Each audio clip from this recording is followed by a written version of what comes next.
Hello, everyone. Another day goes by, and we're just chilling, yeah, with my coffee and everything. So, anyways, this is my life part 3. Found out some stuff. Okay, so 1976 was when we left my father. So that was when I was 13. So I thought I was from 4 till I was 12, but I guess it's 13, and so from 4 till 13 I was sexually abused. Okay, so anyways, so 1975, yes it is when they thought the end was. So that makes, but it kind of threw me off because I thought it was 12 years that we were with my father, the 12 years that I was abused. But anyways, so now I got it together about it. So we left in 1976. It's quite a long time ago. But anyways, 1977 was when Elvis died. Now, my other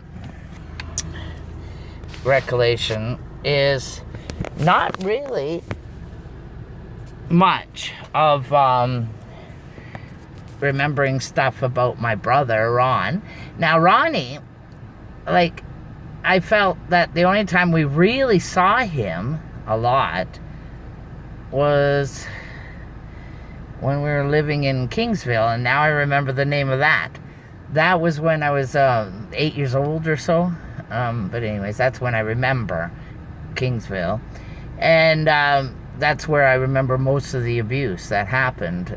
And but I recalled something about Ronnie and my father having a big fight, and they were rolling around on the yard, and that's when Ronnie left, I think. So, but I remember Ronnie being in and out. So when we were in Elmer, which was quite a few years later, I remember 1970, what did I say again? 1977, I think it was, when Elvis died. But I'm not positive, but I think so. August, anyways. And I remember that so clearly because my brother Ron loved Elvis Presley. But anyways, that's beside the point. So back to school and stuff. My first, I would say, interest was a female teacher. And I would, after school every day, go visit her. And that was so cool because she was like, she was the best teacher that anybody could have, gorgeous, and she was my homeroom teacher as far as I remember. But anyways, I had her up until grade 8, and every day got to talk to her. What shocks me a lot, but back then, I guess they weren't trained as much on sexual abuse when it was still something never spoke of very much back then. But the teacher, I would tell her things like, I don't have parents, they're not my real parents, because when it came to parent-teacher meetings, my parents never came. So I would just say they're not my parents. But I'm surprised that she never picked up on little things. Later on in years, when it was later, she did pick up on things, you know what I mean? She would say, yeah, it connects afterwards, right? Because the odd part of it is my brother had a documentary on our life, and when my teacher from grade school that I was in love with came to see me, she was still as gorgeous as ever. But anyways, she came to the showing of Donald's documentary on part of our life, and I can't remember, but anyways, it was great to see her, and it was like, wow, still gorgeous. So years later, she never changed her gorgeousness, and some people don't. Some people do, hey?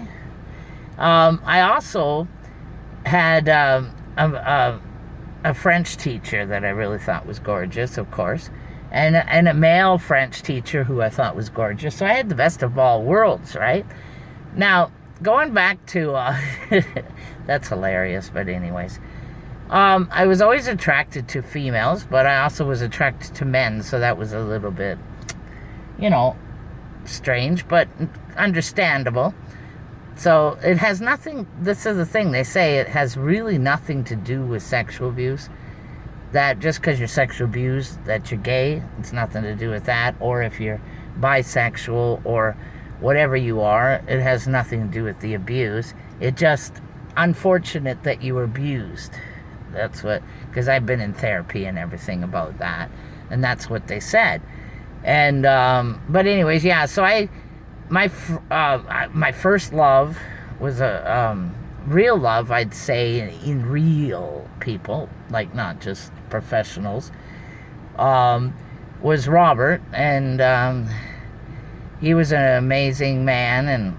But when I really actually went down and told him, I think he was gay, so that was really weird. But it's too bad, because he was my first love. But I did tell him, and I kept the letter I wrote to him, even though I never gave it to him.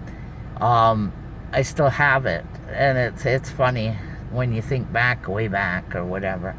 But that's the thing. So, because I am bisexual, that really was hard on me. And this tape is getting long, so sorry about that. But anyways, sometimes it has to be longer than other times, I guess. But yeah, so growing up, liking men, liking women, you know, that kind of a thing. But anyways, I'll end this tape today so that you don't have to listen forever, okay? So you have yourself, take care, everybody, and I hope you are enjoying my life story, okay? Press like. Bye-bye.